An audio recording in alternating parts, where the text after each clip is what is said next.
परम शांति बाबूजी आपका स्वागत है। और आज हम ये जानना चाहते हैं कि प्रारब्ध क्या होता है। हर जगह प्रारब्ध शब्द को बहुत बार यूज़ किया जाता है कि भी तुम्हारा प्रारब्ध में ये है, तुम्हारा प्रारब्ध ऐसे बना हुआ है। अब ये जानना चाहते हैं कि आत्मा बनी तब प्रारब्ध बना, शरीर बना तब प्रारब्ध बना, या जन्म लिया तब प्रारब्ध बना, ये बताइए। देखो, हमारे ब्रह्मांड में जब आत्माएं बनना शुरू हुई ना, ब्रह्मा द्वारा सर्जन शुरू हुआ जी। तब आत्माओं का पहले तो ब्रह्मा द्वारा जो सर्जन हुआ तो हाई क्वालिटी आत्माएं थी, फिर वो भी सर्जन करती गई। तो प्रारब्ध तब से बनना शुरू हो गया ना। आत्माओं का जन्म हुआ तब से, मतलब पहले भले सीधी ब्रह्मा द्वारा सप्तर्षियों ने बनाया, फिर सप्तर्षियों ने और बनाया, और बनाते गए, सर्जन करते गए। तो उसी टाइम तो आत्मा जो पहले आत्मा बनी तो वो सत्व प्रधान थी। ठीक है। एकदम आत्मा सत्व प्रधान थी। फिर धीरे धीरे ब्रह्मांड का समय बढ़ने लगा, आत्मा बहुत सर्जन करने लगी, तो आत्मा की पावर वेस्ट होने लगी, पावर सर्जन में वेस्ट हुई, सोचने में वेस्ट हुई। फिर धीरे धीरे आत्मा की 3 तत्वों से स्थूल शरीर में आने लगा, धरती बनी, फिर और धरती पर मनुष्य बना। पहले देवता से मनुष्य बन गया, और मनुष्य भी जन्म मरण के चक्र में आने लगा। तो मनुष्य भी जन्म मरण के चक्र में आने लगा। मनुष्य की आत्मा में पावर नहीं रही, तो आज हमारे ब्रह्मांड को बने हुए ब्रह्मा का 50 साल माना, अंदाजन 1600 खरब साल हुआ है। तो जो बहुत पुरानी आत्मा है, तो आत्मा की पावर तो वेस्ट होती है ना, धीरे धीरे, और वो सर्जन करते गए, बहुत सर्जन। पूरे ब्रह्मांड में कई लेयर्स बनते गए, धरती बनी, धरती के नीचे 7 पाताल बने। तो हमारे शास्त्रों में लिखा है 84 लाख योनि में जाती है। तो आत्मा में जब पावर चली जाती है तो वो नीचे राक्षस योनि में जाती है, पाताल लोक में जाती है, अतल वितल सुतल रसातल महातल पाताल लोक में। फिर इससे तो ये सब आप तो सब जानते हैं, हमारे जो थियरी ऑफ कर्म जो जानते हैं। तो प्रारब्ध कब से बनना शुरू, आत्मा की प्रारब्ध कब से बनना? तो आत्मा का जब से सर्जन होता है तब से उसकी प्रारब्ध, उसने आत्मा ने सोचना शुरू किया, सोचकर कर्मों में हिसाब किताब में आई। तो अच्छा कर्म किया तो अच्छा प्रारब्ध बना, बुरा कर्म किया तो बुरा प्रारब्ध बना। मतलब कर्मों का हिसाब किताब ही प्रारब्ध है। प्रारब्ध मिलता है, मतलब जो ये कोई कहता है ना कि ये लड़का तुम्हारा अच्छा प्रारब्ध लेकर जन्मा हुआ है, कहीं नहीं। वो ज्योतिषियों के पास जाते हैं ना, तो वो कुंडली के हिसाब से बताते हैं। मगर ये सब कुछ आजकल फैल हो चुका है, एस्ट्रोलॉजी बहुत पुराना शास्त्र हो गया, अब वो सब कुछ भी नहीं, इसमें गलती है सब। मगर प्रारब्ध की बात करेंगे आज। चलो, प्रारब्ध आत्मा कैसे बनाता है। आज समझो कि पहले प्रारब्ध बना के निकले, चलो अगले जन्म का प्रारब्ध इस जन्म में बनाते। क्या करते थे? मेरा अगला जन्म अच्छा हो जाए, इसलिए आज अच्छा प्रारब्ध बनाते, अच्छे कर्म करते। तो कृष्ण ने भी अर्जुन को यही बोला था ना कि अगले जन्म के लिए कर्म करो, ये जन्म का तो हो गया। मगर प्रारब्ध कौन सा बनाना चाहते हो? क्या तुम स्वर्गलोक में जाना है, तीसरे लोक में जाना है, दूसरे लोक में जाना है, इससे ऊपर के लोक में जाना है? वो आत्मा को तय करना होता है ना, कौन सा प्रारब्ध बनाना है। प्रारब्ध के भी कई प्रकार है ना। क्या तुम्हें अगले जन्म में मनुष्य बन के फिर अभी ये जो कर्म करे वो भोगना है? क्या जन्म मरण के चक्र से छूटकर तुम दूसरे लोग, तीसरे लोग, चौथे लोग, बुबुरो लोग, स्वलोक, महालोक, जनलोक, तपलोक, फिर ब्रह्मापुरी, विष्णुपुरी, शिवपुरी होकर परमधाम में जाना चाहते हैं? बाबूजी 198 करोड़, फॉर एग्जाम्पल, एक प्रारब्ध की उसकी बात करें, 198 करोड़ साल में अगर आत्मा इतने जीवन मृत्यु में आई है, जन्म मरण के चक्र, हाँ, तो उसके प्रारब्ध की तो क्या हाल होगी अभी।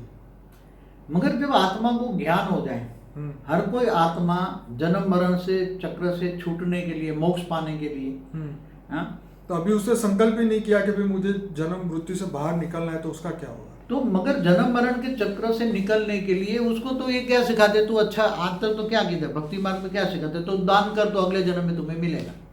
या मरने के बाद तुम जो जाओगे ना वहां, तो तुम्हें मरने के बाद तुम्हें मिलेगा, जहाँ वो तुम्हें यमलोक ले जाएंगे, तो रास्ते में खाना पीना मिलेगा, तुम लोगों को, गरीबों को खाना खिलाओ, कोई तुम स्कूल खोलो, हॉस्पिटल खोलो, तुम ये दो, दान करो, ये करो, ये करो, ये सिखाते हैं ना आजकल। तो तुम्हें अगले जन्म में मिलेगा। तो तुम्हें ये भोगने के लिए भी तो अगले जन्म में आना पड़ेगा ना। तुम जो कर्म करो वो कर्म भोगने के लिए तुम्हें अगले जन्म लेना पड़ेगा। मगर तुम्हें कर्म से रहित बनना है, कर्मातीत भाषा जिसको बोलते हैं। कर्मातीत भाषा में तुम्हें कर्म से रहित बनोगे तो ऊपर जाओगे ना। कर्म होगा, तुम्हारे यहाँ कर्म होगा तो जन्म मरण के चक्र में आते रहोगे। मगर कोई आत्मा कहती मुझे मोक्ष चाहिए, तो मोक्ष के लिए या ऊपर जाने के लिए या परम धाम में जाने के लिए कौन से कर्म करने चाहिए? तो इसमें गीता में बोला निष्काम कर्म करो, निष्काम करो। तो तुम अपने सारे कर्म, अच्छे कर्म करो, वो परमात्मा की याद में रह के करोगे। तो परमात्मा की याद माना ऑलमाइटी अथॉरिटी, ऊंचते ऊंच परम धाम, ऑलमाइटी अथॉरिटी बेहद के कला के परम धाम में रहता है। उसको रहकर तुम कोई भी कर्म करोगे तो कोई विकर्म होगा नहीं तुम्हारा, और सारे कर्म उसको तुम कर दो। तो क्या प्रारब्ध बनेगा? तुम्हें परम धाम जाने का, ऊंचते ऊंच परम धाम जाने का प्रारब्ध बनेगा। क्या बनेगा? बेहद का प्रारब्ध बनेगा। क्या बनेगा? कहते हैं फल की इच्छा के बिना कर्म करो। हाँ, तो मगर तुमने सारे फल तो तुमने ऑलमाइटी अथॉरिटी को याद में रह के तुमने ऊंचते ऊंच परम धाम में जाने का एक इच्छा रखी, मुझे बस उसके पास जाना है, ऑलमाइटी अथॉरिटी के पास जाना है, ऊंचते ऊंच परम धाम जाना है। तो हद के कर्म तुमने निष्काम हो गए ना। ठीक है। हद के कर्म तुमने जो भी कर्म किए वो ड्यूटी समझ के करो, मेरी ये ड्यूटी है। क्या है? ठीक है। परिवार के लिए जो भी कोई कर्म करते हो या कमाने के लिए जो भी कोई कर्म करते हो तो एक ड्यूटी समझ के करते हो। मगर परमात्मा की, कर्म योगी की बात बताई ना परमात्मा ने कि कर्म योगी जीवन बिताओ, कर्म करते करते। गृहस्थ आश्रम सबसे बड़ा ऊंचा आश्रम है, बार बार गीता में बोला है। कर्म योगी बनो और नष्टो मोहा स्मृति लब्धा, नष्टो मोहा, इसमें मोह न रखो, इच्छा मात्र अविद्या बनो। कम से कम इच्छा है, जो जरूरी है वही, इच्छा ही नहीं रखनी, जो जरूरी है वही अपनी ड्यूटी समझ के काम करो। तो तुम्हारा बेहद का योग, बेहद का प्रारब्ध बनेगा। क्या बनेगा? पद्मापदम भाग्य बनेगा, पद्मापदम भाग्यशाली बनोगे। धीरे धीरे आत्मा में, आत्मस्वरूप में अनुभूति करके परमात्मा से पावर लोगे, ऊंचते ऊंच परम धाम से, निराकार स्वरूप से पावर लोगे। जैसे राम और कृष्ण ऑलमाइटी अथॉरिटी के अवतार है, तो उसके मूल रूप को ऊंचते ऊंच परम धाम में निराकार है, जो सूर्य की भांति प्रकाशित है, वो परम प्रकाश है। तो परम प्रकाश तुम्हारी आत्मा में आएगा तो आत्मा तमो प्रधान बन गई है, तमो से सतो और रजो से सतो बन जाएगी, ओरिजिनल फॉर्म में आत्मा आ जाएगी। जब आत्मा का सर्जन हुआ था वो ओरिजिनल फॉर्म में आ गई, क्योंकि आत्मा गिरते गिरते गिरते सतो रजो तमो बन गई है। इसलिए आत्मा को बेहद का प्रारब्ध बनाओ, बेहद का भाग्य बनाओ। प्रारब्ध माना भाग्य, तो बेहद का भाग्य बनाओ। अभी तो भाग्य बनाने के लिए बहुत थियरी ऑफ कर्म हमारी वीडियो बनी हुई है, मगर अब थियरी ऑफ कर्म तो बहुत सब जानते ही हैं, मैं समझता हूँ। अच्छा आप करोगे, मगर अभी ये हद के कर्मों में मत फंसो। बुद्धि से ऊंचते ऊंच परम धाम में ऑलमाइटी को याद करके कर्म करोगे और लक्ष्य तुम्हारा ऊंचा होगा कि मुझे ऊंचते ऊंच परम धाम जाना है और ये जन्म मरण के चक्र में नहीं आना है। तो और आत्मा में पावर चाहिए, आत्मा में तमो प्रदान आ गई है तो आत्मा में पावर चाहिए। तो आत्मा शरीर चलाती है, तुम अपने आप को जानो, स्वयं को जानो, स्वयं तुम आत्मा हो, आत्मा शरीर चलाती है, आत्मस्वरूप बनो। आत्मा में खाद पड़ गई है तो आत्मस्वरूप में बनकर तो ऊंचा बेहद का भाग्य बनाओ, ऊंचते ऊंच पद्मापदम भाग्यशाली बनो। ये पद्मापदम भाग और परम शांति के साथ में वाइब्रेशन फैलाओ, तो दूसरे वालों को भी परम शांति वाइब्रेशन फैलोगे। खाते बैठते हर वक्त आत्मस्वरूप में रहकर परम शांति के वाइब्रेशन डालो, परम शांति चारों ओर फैल जाएगी तो लोगों को भी परम शांति के वाइब्रेशन टच होगे। घर सुधरेगा, लोग सुधरेगा, पूरा वायुमंडल सुधरेगा। लोगों को समझाओ कि परम शांति सोचो, बोलो, परम शांति मिल जाएगी। हमारी एक महामंत्र है, बेहद की परम परम परम महाशांति सोचो, बोलो, परम शांति मिल जाएगी। तो सबको समझाओ, परम शांति भी मिलेगी, कर्म श्रेष्ठ कर्म बनेंगे। तो प्रारब्ध जो है वो मनुष्य के हाथ में ही है, ऐसा नहीं है कि पहले लिखा हुआ है। देखो धीरे धीरे बनता गया ना, जब आत्मा का सृजन हुआ ना तब से आत्मा जो कर्म करने लगी वो प्रारब्ध बन गया ना। ठीक है। अब प्रारब्ध के हिसाब से वो मनुष्य बन गए, कई आत्माएं प्रारब्ध के हिसाब से जानवर योनि में गए, ऊंचते ऊंचे आत्मा भी नीचते नीच बन गए। समझ में? मतलब जैसे कहते हैं कि भगवान प्रारब्ध लिखते हैं। भगवान तो फ्री विल है, तुम्हारे पास भगवान कुछ, वो तो ऊंचते ऊंच परम धाम में निराकार में रहता है, ऑलमाइटी अथॉरिटी। बाकी हर ब्रह्मांड के परम धाम में निराकार रूप भी होता है और हर ब्रह्मांड में ब्रह्मा द्वारा सर्जन, विष्णु द्वारा पालना और शंकर द्वारा विनाश कराता है। वो खुद किसी आत्मा को इंटरफियर नहीं होता।